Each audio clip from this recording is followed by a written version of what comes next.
Saudi আরবের Jeddah Islamic সহযোগিতা সংস্থা বা ওআইসি সদস্য রাষ্ট্রগুলোর পররাষ্ট্রমন্ত্রীদের জরুরি বৈঠকে যোগ দিচ্ছেন বাংলাদেশের পররাষ্ট্র প্রতিমন্ত্রী হুমায়ুন কবির। বৃহস্পতিবার জেদ্দায় ওআইসির সদর দপ্তরে অনুষ্ঠিত বৈঠকে বাংলাদেশের প্রতিনিধিত্ব করবেন তিনি। পররাষ্ট্র প্রতিমন্ত্রী হিসেবে দায়িত্ব নেওয়ার পর এটি হুমায়ুন কবিরের প্রথম বিদেশ সফর।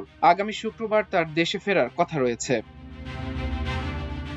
এদিকে মক্কা চুক্তিতে বাংলাদেশের সম্ভাব্য অংশগ্রহণ আঞ্চলিক নিরাপত্তাকে আরও শক্তিশালী করতে পারে বলে মন্তব্য করেছেন যুক্তরাষ্ট্র, চীন ও জাতিসংঘের পাকিস্তানে নিযুক্ত সাবেক রাষ্ট্রদূত এবং আজাদ জম্মু ও কাশ্মীরের সাবেক প্রেসিডেন্ট সর্দার মাসুদ খান। এক সাক্ষাৎকারে তিনি বলেন, মক্কা চুক্তিতে বাংলাদেশের অন্তর্ভুক্তির বিষয়টি অত্যন্ত তাৎপর্যপূর্ণ। পরিবর্তিত আঞ্চলিক পরিস্থিতির প্রেক্ষাপটেই বিষয়টি দেখা হচ্ছে।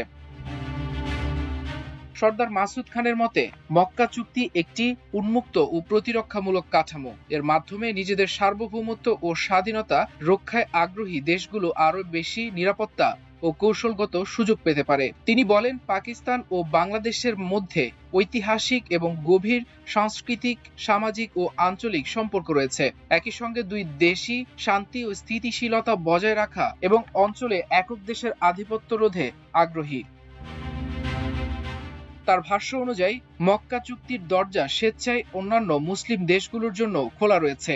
এটি নির্দিষ্ট কোনো রাষ্ট্রের বিরুদ্ধে পরিচালিত নয়, বরং এর মূল লক্ষ্য হল যৌথ প্রতিরোধ ক্ষমতা বাড়ানো এবং অংশগ্রহণকারী দেশগুলোর সার্বভৌমত্ব ও নিরাপত্তা রক্ষায় সহায়তা করা। তবে আঞ্চলিক উত্তেজনার কারণে নিকট ভবিষ্যতে ইরানের এই চুক্তিতে অন্তর্ভুক্ত হওয়ার সম্ভাবনা কম, যদিও এ নিয়ে নানা জল্পনা কল্পনা রয়েছে।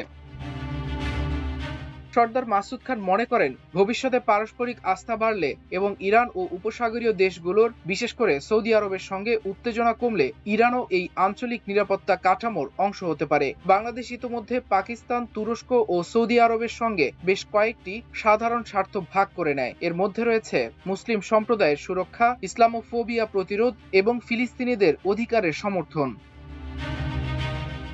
তাই তার মতে, মক্কা চুক্তিতে বাংলাদেশের সম্ভাব্য যোগদান কোনো নির্দিষ্ট দেশের বিরুদ্ধে যাবে না, বরং এটি বাংলাদেশকে একটি শক্তিশালী আঞ্চলিক নিরাপত্তার ছাতা দিতে পারে। সর্দার মাসুদ খান আরো বলেন, বাংলাদেশ বর্তমানে কৌশলগত স্বায়ত্তশাসন খুঁজছে।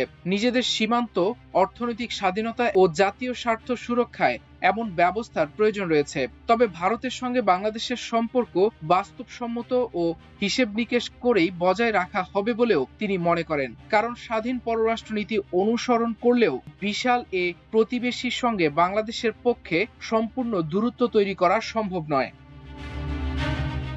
তিনি জোর দিয়ে বলেন, মক্কা চুক্তিতে বাংলাদেশের অংশগ্রহণকে ভারতের শত্রুতামূলক পদক্ষেপ হিসেবে দেখা উচিত নয়, বরং এ ব্যবস্থার মধ্যে অংশগ্রহণকারী দেশগুলো অন্যান্য আঞ্চলিক রাষ্ট্রের সঙ্গে নিরাপত্তায় অংশীদারিত্ব জোরদারের পাশাপাশি প্রতিবেশীদের সঙ্গেও সুসম্পর্ক বজায় রাখতে হবে।